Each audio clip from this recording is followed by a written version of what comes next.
नमस्कार दोस्तों, मैं कुश आपका स्वागत करता हूं एग्रीकल्चर के इस सेशन में।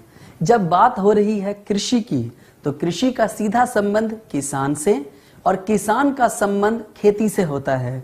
और किसान खेती जमीन में करता है, क्योंकि जमीन में ही पोषक तत्व मौजूद होते हैं और उन्हें लेने के लिए किसान फसल उगाता है। फसलों से ही हमें पोषक तत्व मिलते हैं। ये पोषक तत्व हमें किस प्रकार मिलते हैं? दोस्तों, जो भोजन हम रोजाना खाते हैं उनसे ही हमें पोषक तत्व मिलते हैं। जैसे कि हम खाने में रोजाना चावल, दाल, रोटी, सब्जी, फल आदि खाते हैं, तो उनमें समाये पोषक तत्व हमारा शरीर ग्रहण कर लेता है, क्योंकि प्रकृति ने पौधों को ही ताकत और शक्ति दी है कि वो जमीन से उन सारे पोषक तत्वों को सोख सकता है। हम जमीन से लगातार पौधों के माध्यम से पोषक तत्व खींच रहे हैं। हम सभी जानते हैं कि हमें ज्यादा समय तक जीवन जीने के लिए या अपने शरीर को स्वस्थ रखने के लिए भोजन की आवश्यकता होती है, और उस भोजन से ही हमें पोषक तत्व प्राप्त होते हैं। ये सभी पोषक तत्व मिट्टी के अंदर मौजूद हैं। इसीलिए किसान खेती करता है ताकि हम सभी लोगों का पेट भर सके, और पेट भरने का मतलब हमें ऐसा खाना मिले जिसके अंदर पोषक तत्वों की मात्रा ज्यादा हो। अगर हमें पोषक तत्व ज्यादा मिलेंगे तो हम ताकतवर बनेंगे, स्वस्थ रहेंगे और हमें कोई बीमारी नहीं होगी, यानी कि बिना किसी रोग के स्वस्थ जीवन जिएंगे। तो दोस्तों, इसी एग्रीकल्चर सेशन को आगे बढ़ाते हुए मैं आपको अपने भारत देश की कृषि के बारे में बताता हूं। भारत एक कृषि प्रधान देश है। हमारे देश की 2/3 जनसंख्या यानी कि 70% से ज्यादा की जनसंख्या सीधे तौर पर किसान परिवार से जुड़ी हुई है। अगर हम अपने भोजन की बात करें तो आज हमारे खाने की थाली में चावल, दाल, सब्जियां आसानी से मिल जाती हैं। हमें यह जानना बहुत जरूरी है कि क्या हम शुरुआत से ऐसे ही थे, यानी कि हमारी कृषि का विकास कैसे हुआ। तो उसे जानने के लिए थोड़ा सा हमें पीछे जाना होगा और अपने कृषि के इतिहास को जानना होगा। हमारे कृषि का विकास कहां से शुरू हुआ? हम सभी जानते हैं, हमारा देश 1947 में आजाद हुआ। हमारे देश के प्रथम प्रधानमंत्री पंडित जवाहरलाल नेहरू थे। पंडित जवाहरलाल नेहरू ने जैसे ही देश का कार्यभार संभाला, और संभालते ही हमारे देश के सामने एक समस्या आ गई। समस्या थी, हमारे देश की जनसंख्या बहुत तेजी के साथ बढ़ रही थी और हमारी खेती से उतनी पैदावार नहीं हो रही थी।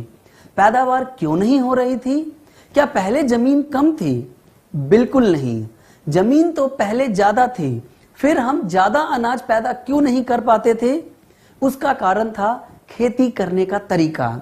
जिस तरीके से हम खेती करते थे, आज उस तरीके के बारे में हम बात करेंगे। उस पुराने समय की खेती को हम बौरानी खेती कहते थे। बौरानी खेती को हम पारंपरिक खेती भी कहते हैं। बौरानी खेती एक तरीका था लेन देन का।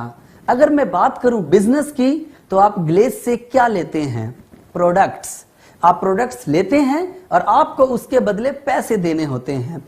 इसी तरह से हम भी अपनी जमीन से लगातार लेन देन करते हैं। ये जो बौरानी खेती थी वो कुछ नहीं, सिर्फ वो एक प्रकार का लेन देन का एक बढ़िया तरीका था। जो पोषक तत्व हम जमीन से ले रहे हैं, वो पोषक तत्व हमें वापस जमीन में लौटाने भी होंगे।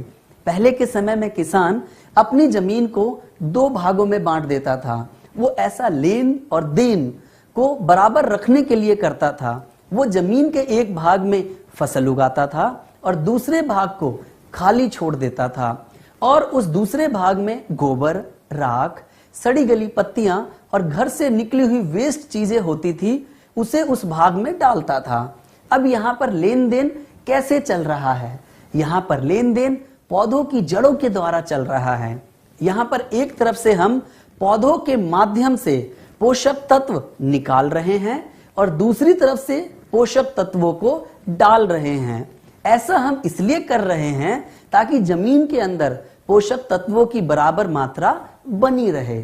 जब पोषक तत्व जमीन के अंदर बने रहेंगे तो पौधों को ज्यादा पोषक तत्व मिलेंगे। पौधों से हमें खाना मिलता है और खाने से हमें पोषक तत्व मिलते हैं। जब आप अच्छा खाना खाओगे तभी आपको पोषक तत्व मिलेंगे।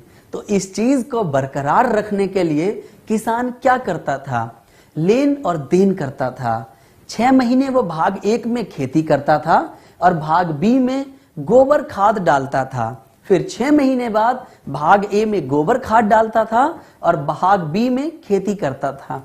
लेकिन इससे हमें नुकसान ये होता था कि हमारी पैदावार पूरी नहीं हो पाती थी। अगर हम दोनों भागों में पैदावार करें तो पैदावार ज्यादा होगी।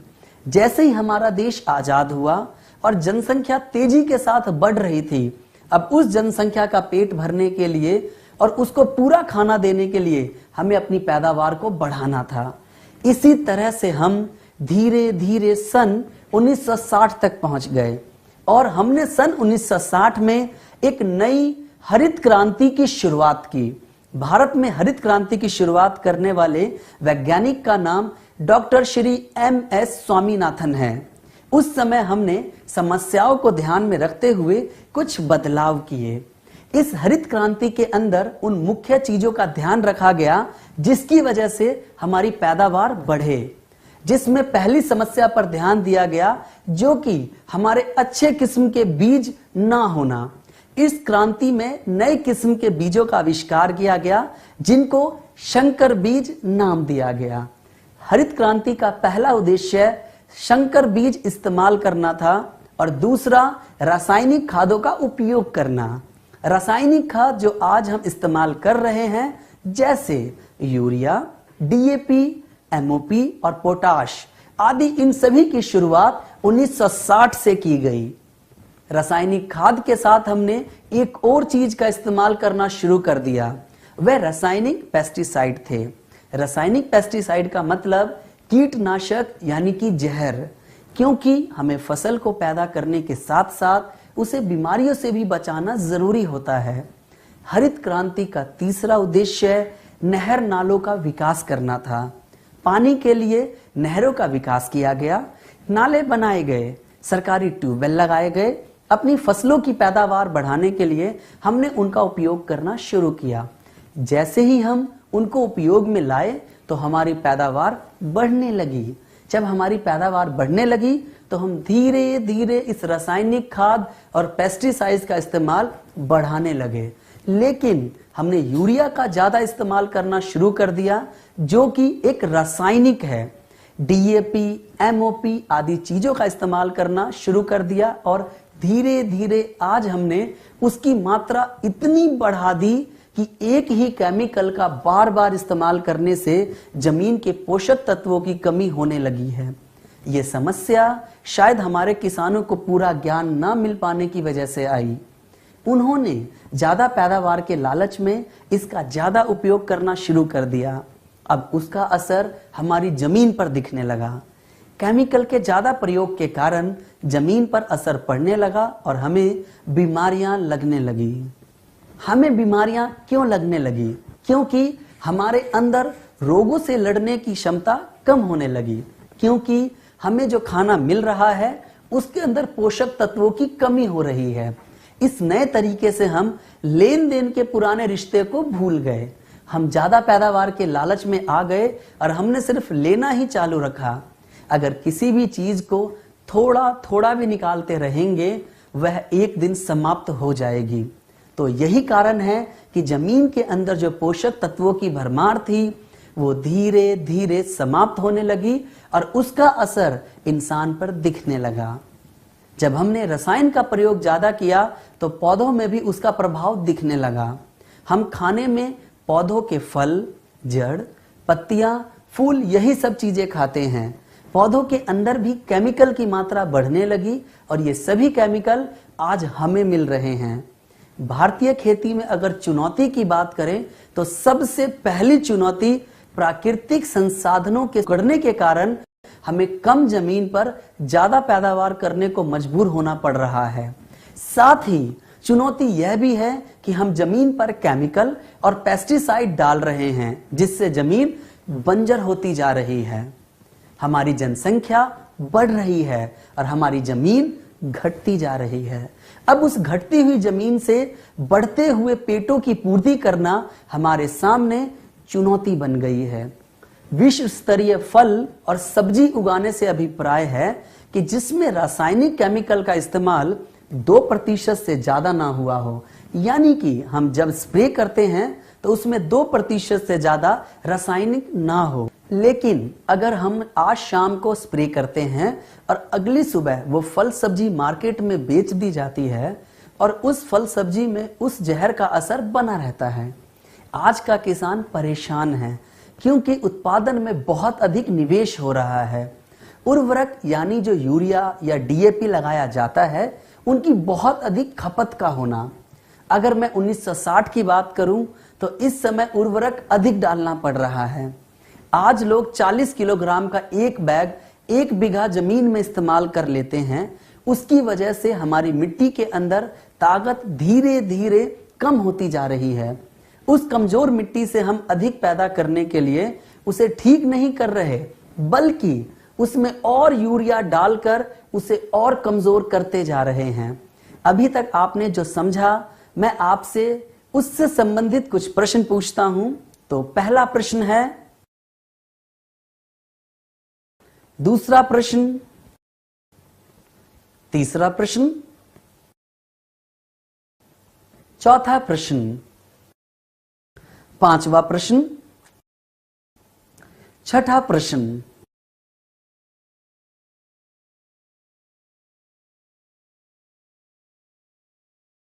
किसान की अगली परेशानी है फसलों में रोगों का ज्यादा होना। पहले के मुकाबले आज फसलों में बहुत ज्यादा बीमारियां आने लगी हैं। उदाहरण के लिए कपास यानी कि रुई के अंदर इतना कीड़ा लगने लगा है, किसान उसको रोकने के लिए केमिकल इस्तेमाल करते हैं। 1 बार केमिकल डालते हैं, 2 बार केमिकल डालते हैं, 3 बार केमिकल डालते हैं और वही केमिकल उन कीड़ों पर असर नहीं कर रहा है। अब इस समस्या का हल कहां से मिलेगा? कैसे उस फसल को कीड़ों से बचाया जा सके? क्या लगातार केमिकल की मात्रा को बढ़ाते रहना चाहिए? क्या इसका कोई समाधान है? जी हां, हमारे गैल्वे कृषम के बायो प्रोडक्ट से इसका समाधान संभव है। अगली परेशानी है मिट्टी के अंदर नमी का कम होना। हमारे किसान के सबसे अच्छे मित्र केचुए का कम हो जाना। केचुआ मिट्टी को ऊपर नीचे यानी कि भुरभुरा बनाता है। ये मिट्टी के अंदर नली बना देता है। ये एक तरफ से अंदर जाता है और दूसरी तरफ से बाहर निकल आता है।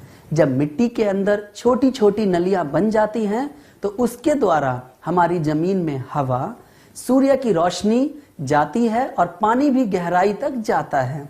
हमने जमीन पर इतना ज्यादा केमिकल इस्तेमाल किया जिससे कि वे केचुए मर गए। अब वो नलियां बननी बंद हो गई क्योंकि उन्हें बनाने वाला ही नहीं है। अब जब वो छोटे छोटे छेद नहीं बनते जिससे पानी अंदर नहीं जा पाता, अब पानी जल्दी भाप बनकर उड़ जाता है। इसीलिए जमीन के अंदर नमी ज्यादा दिनों तक नहीं रहती है। इसीलिए किसान को बार बार जमीन में पानी देना पड़ता है। अब 50 साल बाद हमारी समझ में आया, अगर हम इसी तरीके से खेती करते रहे तो आने वाले समय में हमारी जमीनें बंजर होंगी जिसमें हम पैदावार नहीं कर सकेंगे। तो क्या इसको सुधारा जा सकता है?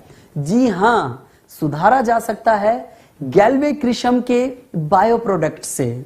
मृदा की स्वास्थ्य गुणवत्ता का कम होना किसानों की अगली परेशानी है। स्वस्थ मिट्टी का पीएच मान 6.5 से 7 के बीच में होता है। ऐसे मिट्टी को हम उदासीन मिट्टी कहते हैं। आज हमारी मिट्टी का पीएच मान या तो 6.5 से नीचे जा रहा है या फिर 7 से ऊपर जा रहा है।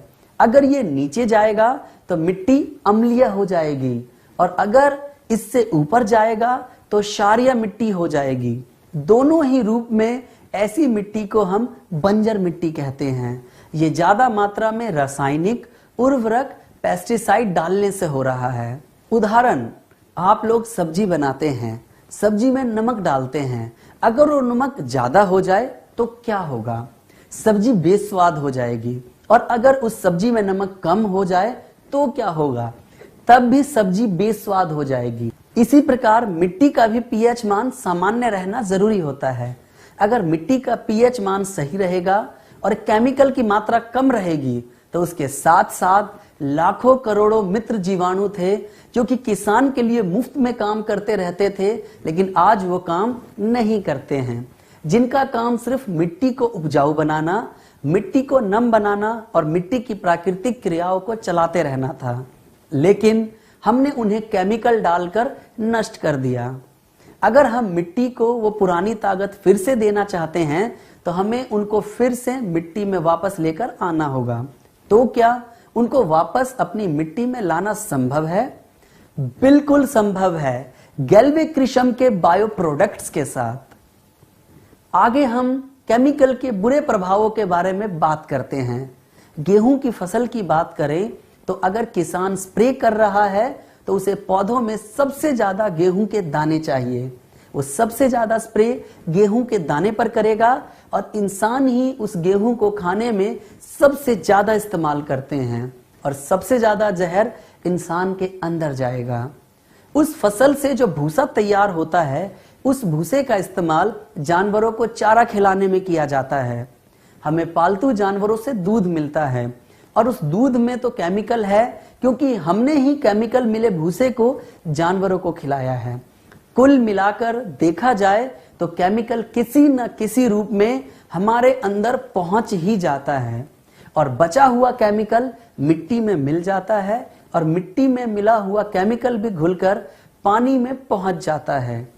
पानी के अंदर जो छोटे छोटे जीव हैं, जैसे मेढक, मछली आदि कई जीव इसके संपर्क में आते हैं तो ये केमिकल इनके अंदर चला जाता है और उस छोटे जीव को जो भी पक्षी या कोई अन्य जंतु ग्रहण करता है तो उसके अंदर भी ये केमिकल चला जाता है।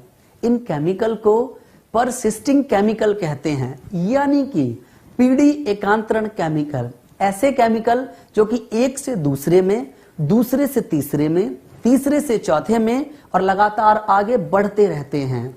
अगर हम डीडीटी की बात करें तो एक बार मिट्टी में इस्तेमाल करने से अगले आने वाले 20 सालों तक इसका असर मिट्टी के अंदर बरकरार रहेगा।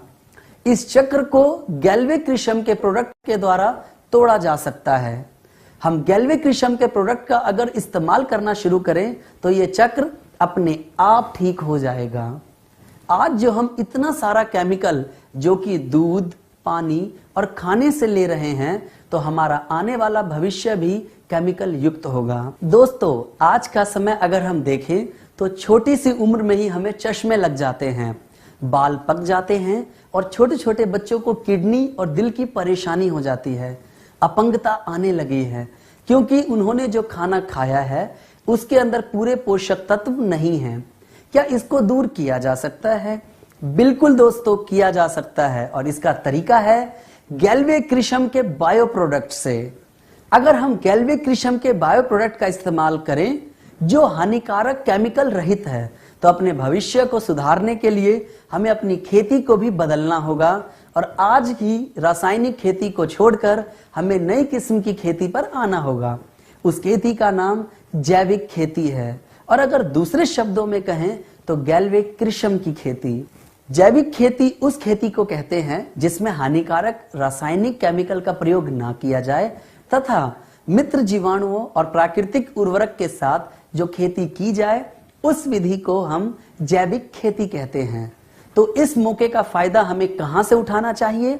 Glaze trading India private limited के कृषम प्रोडक्ट से। दोस्तों, अब हम फसलों में आने वाली सामान्य बीमारियों की बात करते हैं। बीमारी का सिर्फ एक ही मतलब होता है और वो है नुकसान। इसी तरह से किसी फसल के अंदर कोई बीमारी लग जाए तो फसल में पौधों को नुकसान, पैदावार का नुकसान तथा किसान को पैसे का नुकसान और उसने जो लागत लगाई उसका भी नुकसान होता है। तो अगर फसल में कोई बीमारी लगती है तो उसे किसान को नुकसान ही होता है। पौधों में बीमारी भी पैदा करने वाला कोई जीव होता है जिसका नाम रोग कारक है। रोग का मतलब होता है बीमारी और कारक का मतलब करने वाला। रोग कारक कहाँ रहता है तो मैं आपको बताता हूं। ये रोग कारक आपको 3 जगह पर मिलेगा। पहला हवा में, दूसरा पानी में और तीसरा मिट्टी में मिलेगा। ऐसे ही एक रोग कारक के बारे में हम बात करेंगे जिसका नाम फंगस या फफूंदी या कवक है। अगर दूसरी भाषा में कहें तो नोना, भुआ, भेकुर, छतरा, ये सब इसी के नाम हैं। ये हर जगह मौजूद रह सकता है। जब भी ये बीमारी हमारी फसल में आती है तो हमारी फसल की जड़ों, तनों, फलों, पत्ती और बीजों को गला देती है। दूसरी परेशानी बैक्टीरिया की है जिसे हम जीवाणु भी कहते हैं। ये भी हमारी फसल को बीमार करता है। यह हमारी फसल को उगने नहीं देता, यह हमारी फसलों को गला देता है, यह हमारी सब्जियों को खराब कर देता है। यहाँ दो हमारे मुख्य रोग कारक हैं जिनके बारे में हम बात कर रहे हैं, जो कि हमारी फसलों को खराब कर देते हैं। ये रोग कारक कहां से हमारी फसल को बीमार कर सकता है? सबसे पहला रोग कारक हमें मिट्टी के अंदर मिलेगा, दूसरा हमें बीज में मिलेगा, तीसरा हमारी फसल की जड़ों को खराब कर सकता है, चौथा तने को गला देगा, पांचवा हमारे पत्तों को खराब कर देता है, छठा हमारे फूलों और फलों को भी खराब कर देता है। यानी कि पौधों के सभी भागों में यह बीमारी पैदा कर सकता है। किसी भी बीमारी को रोकने के लिए दो तरीके हैं, एक होता है ट्रीटमेंट और दूसरा होता है मैनेजमेंट। आप क्या चाहते हैं, ये आपका निर्णय है। मैनेजमेंट और ट्रीटमेंट में क्या फर्क है? मैनेजमेंट बीमारी आने से पहले किया जाता है और ट्रीटमेंट को बीमारी आने के बाद किया जाता है। अगर हम मैनेजमेंट बीमारी आने से पहले करेंगे तो हमारी फसल को नुकसान नहीं झेलना पड़ेगा। अगर हम ट्रीटमेंट बीमारी आने के बाद करेंगे तब तक हमारी फसल में नुकसान हो जाएगा। तो मैनेजमेंट पहले ही करना पड़ेगा। इसीलिए जब भी आप किसी किसान के पास जाएं और उसकी फसल में कोई बीमारी नहीं लगी है तब भी आप उसे अपने कृषम के बायो प्रोडक्ट इस्तेमाल करा सकते हैं।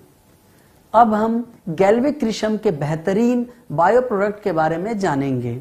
अगर हम इन गैल्विक कृषम के बायो प्रोडक्ट्स को इस्तेमाल करें तो हमारी फसल को क्या क्या फायदे होंगे? गैल्विक कृषम के बायो प्रोडक्ट्स पर्यावरण के अनुकूल हैं। गैल्विक कृषम प्रोडक्ट का इस्तेमाल अपनी जमीन या फसल में करते हैं तो इनका किसी पक्षी, जानवर या अन्य किसी जीव पर बुरा प्रभाव नहीं पड़ता। दूसरा फायदा कम लागत का है। हमारे प्रोडक्ट्स फसल से ज्यादा मिट्टी पर काम करते हैं। जैसे कि उदाहरण के लिए अगर एक माँ स्वस्थ होती है तो बच्चा भी स्वस्थ होता है। इसी तरह हमारी मिट्टी अगर स्वस्थ होगी तो हमारी फसल भी बेहतर होगी। गैल्विक कृषम के बायो प्रोडक्ट्स को आप सभी फसलों में उपयोग कर सकते हैं, सिर्फ मशरूम को छोड़कर।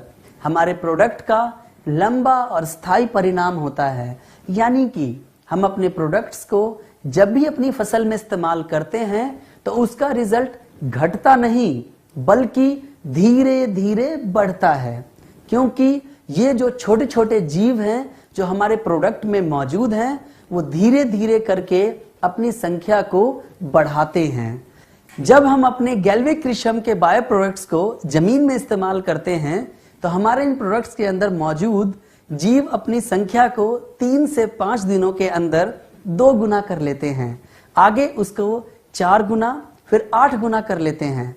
गैल्विक कृषम के बायो प्रोडक्ट्स का असर बढ़ता चला जाता है क्योंकि यह एक जीवित जीवाणु से बना हुआ है। आप गैल्विक कृषम के बायो प्रोडक्ट्स को देखेंगे तो उस पर कोई भी खतरनाक जहर वाला निशान मौजूद नहीं है। इसका मतलब इसके अंदर किसी भी प्रकार का कोई हानिकारक जहर इस्तेमाल नहीं किया गया है। गैल्विक कृषम के बायो प्रोडक्ट्स नोका सर्टिफाइड है। नोका सर्टिफाइड का मतलब है नेचुरल ऑर्गेनिक सर्टिफिकेशन एग्रो, यानी कि हमारे जो प्रोडक्ट्स हैं वो ऑर्गेनिक सर्टिफाइड है। गैल्विक कृषम के जो बायो प्रोडक्ट्स हैं वो सालों साल तक प्रभावी हैं। अगर हम उसको लगातार इस्तेमाल करते हैं तो एक छमाही के बाद दूसरे छमाही में उसका प्रभाव लगातार बढ़ता जाता है। दोस्तों, हमारे प्रोडक्ट्स जमीन में जाकर उन सारी समस्याओं को दूर करता है जिससे कि एक पौधे की उपज यानी कि उसका फुटाव कम हो जाता है। अभी तक आपने जो समझा, मैं आपसे उससे संबंधित कुछ प्रश्न पूछता हूं, तो पहला प्रश्न है, दूसरा प्रश्न, तीसरा प्रश्न, चौथा प्रश्न, पांचवा प्रश्न, छठा प्रश्न, सातवां प्रश्न,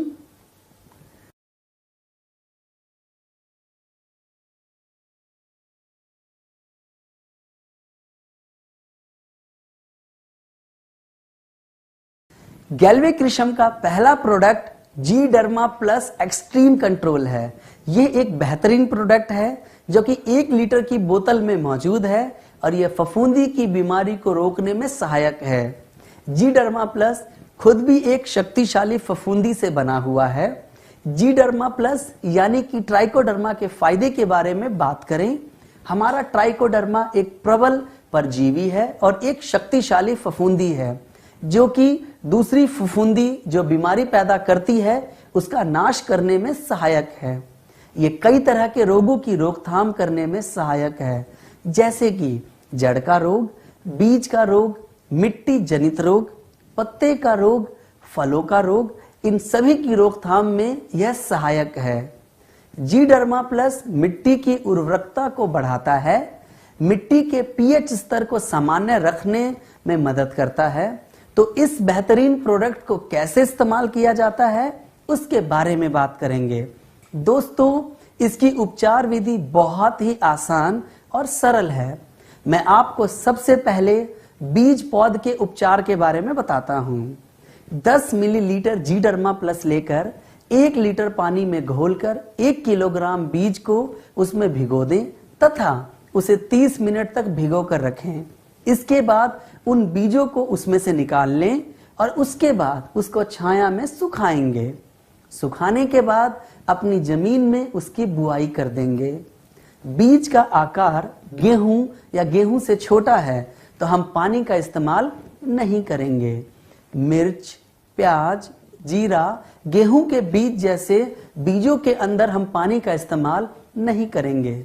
उसके लिए सीधा हम 10 मिलीलीटर जी डर्मा प्लस लेंगे, 1 किलो बीज लेंगे और उसे मिला करके 30 मिनट तक रखेंगे। फिर उसको छाया में सुखाएंगे। छोटे छोटे टुकड़े जैसे गुलाब की टहनियां, गन्ने के टुकड़े, आम की टहनियों को हम कलम कहते हैं। चलिए दोस्तों, अब हम कलम सेट उपचार के बारे में बात करेंगे।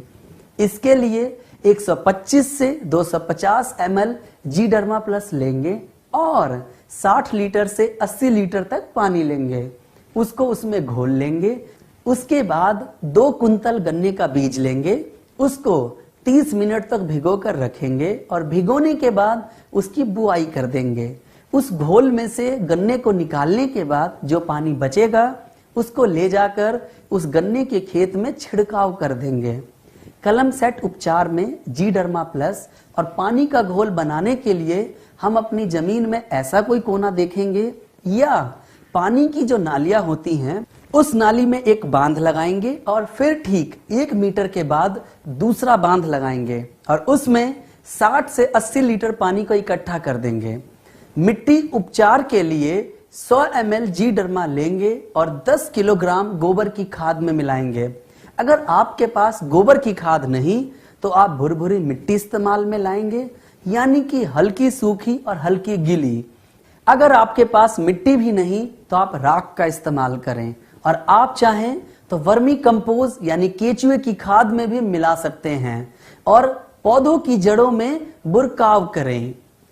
1 लीटर की बोतल को आप 1 एकड़ में इस्तेमाल करेंगे। आपकी फसल बड़ी हो गई हो तो सीधा जड़ों में भी डाल सकते हैं। नोट करिए कि गोबर की खाद 1 साल पुरानी होनी चाहिए। अब मैं आपको बताता हूं स्प्रे करने की विधि। 5 मिलीलीटर से लेकर 7 मिलीलीटर तक, जो कि 5 मिलीलीटर से कम ना हो और 7 मिलीलीटर से ज्यादा ना हो, उसको 1 लीटर पानी के हिसाब से मिलाएंगे। दूसरी विधि, 150 लीटर पानी में 1 लीटर जी डर्मा को मिक्स करेंगे और 1 एकड़ में स्प्रे करेंगे। स्प्रे करने का सही समय सुबह या शाम है। तेज धूप या बरसात में कभी भी स्प्रे नहीं करना चाहिए। नारियल के पेड़ों में स्प्रे करना हो तो इसके लिए 10 से 12 मिलीलीटर जीडर्मा लेंगे और 1 लीटर पानी में इसे मिलाएंगे और उस पेड़ पर छिड़काव कर देंगे। एक बात का ध्यान रखें, एक बार बोतल को खोलने के बाद जीडर्मा प्लस को 10 दिनों के अंदर पूरी तरह से इस्तेमाल में ले लेना है। हमारे प्रोडक्ट की एक्सपायरी डेट 24 महीने तक की है। अभी तक आपने जो समझा, मैं आपसे उससे संबंधित कुछ प्रश्न पूछता हूं। तो पहला प्रश्न है, दूसरा प्रश्न, तीसरा प्रश्न,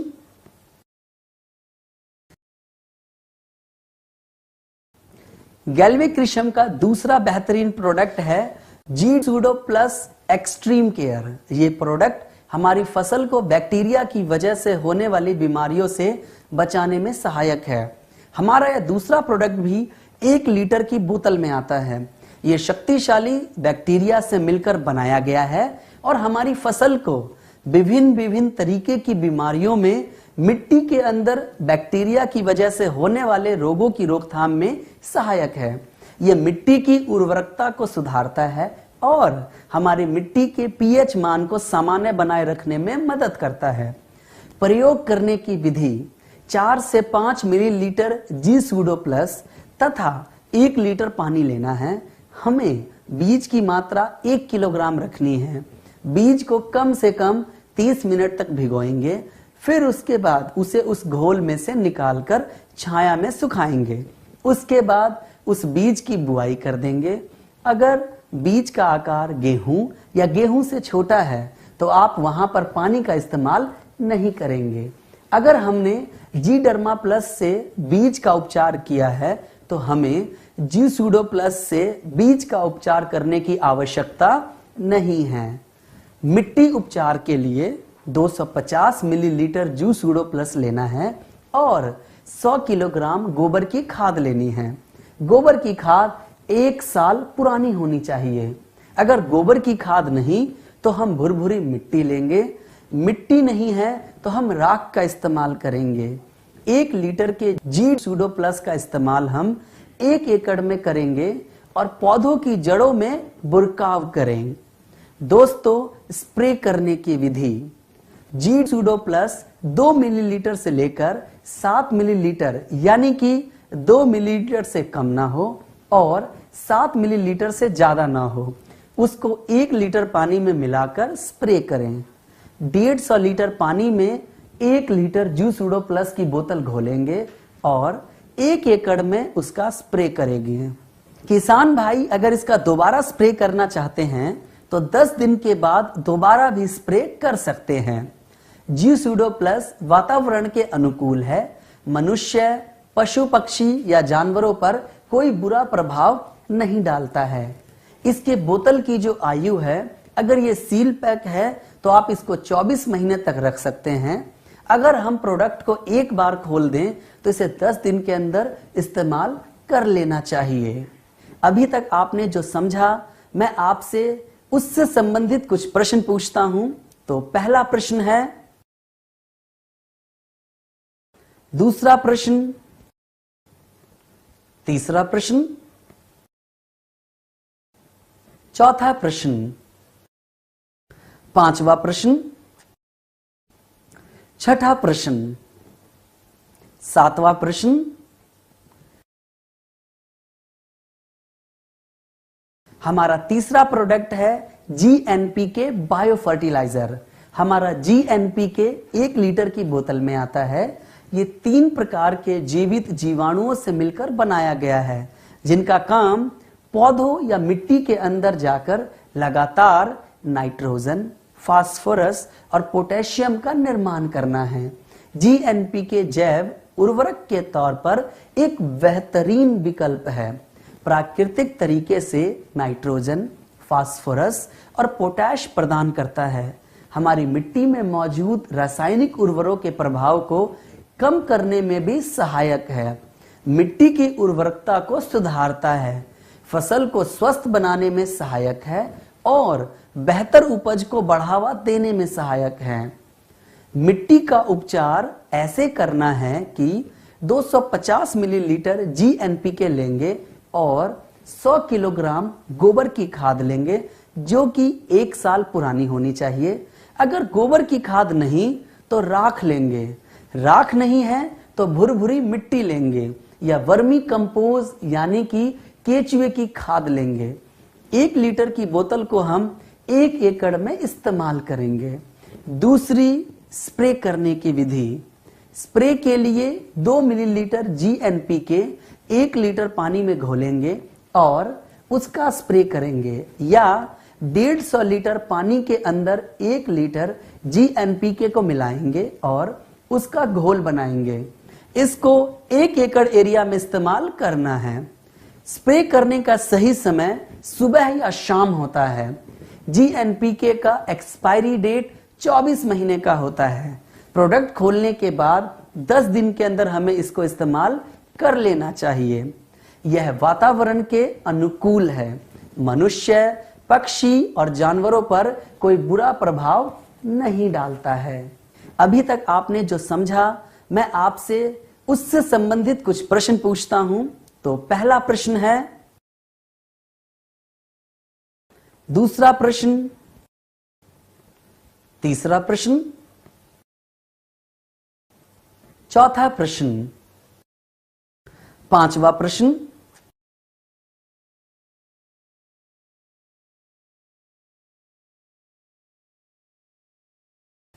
गैल्वे कृषम का अगला bio product GC extreme power है। यह प्रोडक्ट 10 किलोग्राम की एक बाल्टी में आता है जो कि दानेदार प्रोडक्ट है। GC पावर, जिसमें C का मतलब समुद्र और पावर का मतलब ताकत, यानी कि एक ऐसी ताकत जो कि समुद्र से निकाली गई है।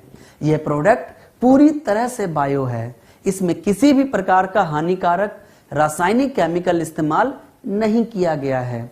इस प्रोडक्ट को बनाने के लिए समुद्री शैवाल, जो कि समुद्र के अंदर उगने वाली एक घास होती है, उस शैवाल का नाम एस्कोफाइलम नोडोसम है, जिसके सत्व यानी कि उसमें से उसका अर्क निकाल करके इस प्रोडक्ट को तैयार किया गया है। जब हमारे किसान भाई इसे इस्तेमाल करेंगे तो उन्हें कई प्रकार के फायदे मिलेंगे। जमीन को जो पोषक तत्व चाहिए वो सब इसके अंदर मौजूद हैं। पौधे के लिए आवश्यक पोषक तत्व और वृद्धि हार्मोन युक्त, यानी कि पौधों को पोषक तत्व देता है और वृद्धि यानी कि पौधों की लंबाई में सहायक है। पौधों की जड़ों को शक्तिशाली बनाता है और उन्हें गहराई तक लेकर जाता है, जिससे कि हमारा पौधा गिरता नहीं है। मिट्टी की धारण क्षमता को बढ़ाता है, फसल को स्वस्थ बनाने में मदद करता है और बेहतर उपज में सहायक है। 10 किलोग्राम GC पावर की एक बाल्टी को आप 1 एकड़ भूमि में सिंचाई से पहले या सिंचाई के बाद इस्तेमाल करेंगे। आप इसका इस्तेमाल सुबह, दोपहर, शाम कभी भी कर सकते हैं। साथ ही आप इसको यूरिया, DAP केमिकल के साथ भी मिलाकर इस्तेमाल कर सकते हैं। बस ध्यान रखें, आपके खेतों में या जमीन में नमी होना जरूरी है। आप इसको अपनी फसल में 1 बार, 2 बार, 3 बार, 4 बार तक इस्तेमाल कर सकते हैं। आप इसको 24 महीने तक इस्तेमाल कर सकते हैं। खोलने के बाद भी आप इसको आराम से इस्तेमाल कर सकते हैं। अभी तक आपने जो समझा, मैं आपसे उससे संबंधित कुछ प्रश्न पूछता हूं। तो पहला प्रश्न है, दूसरा प्रश्न, तीसरा प्रश्न, चौथा प्रश्न, पांचवा प्रश्न, छठा प्रश्न।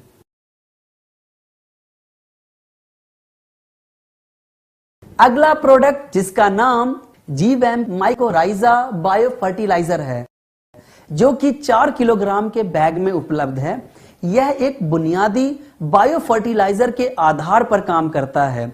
यह पौधों की जड़ों में सहजीवी की तरह वास करके उनके फैलाव को बढ़ाता है, जिससे पौधों को अधिक मात्रा में मिट्टी से पोषक तत्व प्राप्त होते हैं। ये मिट्टी की संरचना को सुधारता है, प्रकाश संश्लेषण को बढ़ाता है, सूक्ष्म तथा अति सूक्ष्म पोषक तत्वों को स्थानांतरित करता है, ये दानेदार प्रोडक्ट के रूप में मौजूद है। इस सहजीवी फफूंदी का कैरियर वेंटोनाइड सॉइल या ग्रेनुअल है। अब बात करते हैं कि इसको इस्तेमाल कैसे करना है। आप इसका इस्तेमाल कपास, गेहूं, धान, गन्ना, सरसों, प्याज, सभी सब्जियों तथा बागवानी वाली फसलों में 8 से 10 किलोग्राम प्रति एकड़ के हिसाब से प्रयोग करना है। अगर आपको इसका इस्तेमाल नर्सरी के लिए करना है तो 5 से 10 ग्राम प्रति पौधा के हिसाब से इसका इस्तेमाल करें। फूलों एवं फलों की बुआई के लिए 50 से 100 ग्राम प्रति पौधे के हिसाब से प्रयोग करें। आपको इस बात का ध्यान रखना है कि इस प्रोडक्ट की मात्रा का इस्तेमाल पेड़ पौधों के आकार के हिसाब से हो। जीवैम को रासायनिक उर्वरक के साथ भी मिलाकर इस्तेमाल किया जा सकता है। प्रोडक्ट को हमें 36 महीने के अंदर इस्तेमाल कर लेना चाहिए। अभी तक आपने जो समझा, मैं आपसे उससे संबंधित कुछ प्रश्न पूछता हूं। तो पहला प्रश्न है, दूसरा प्रश्न, तीसरा प्रश्न, चौथा प्रश्न, पांचवा प्रश्न,